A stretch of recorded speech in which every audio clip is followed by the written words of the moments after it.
det er Dog Inbox her med de seneste nyheder. Vi har fået melding om, at der har været et biluheld ude i Dog City, og det var meget kassefald. Det kostede 2 unge livet, som prøvede at køre i en menneskebil. Ud til dig, reporter Rick. Ja, jeg er herude ved biluheldet, som I kan se om bagved mig, så ja, det ser meget slemt ud. Prøv lige at filme derovre, kameramand. Wow, det ser helt skidt ud.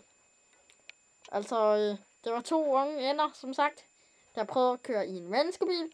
Og man skal aldrig prøve at køre i menneskebil, når man er en and.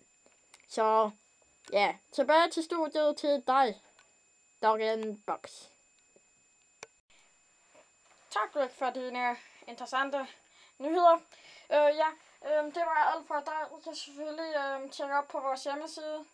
Og det er slut herfra. Vi havde ikke mere til jer i dag. Farvel.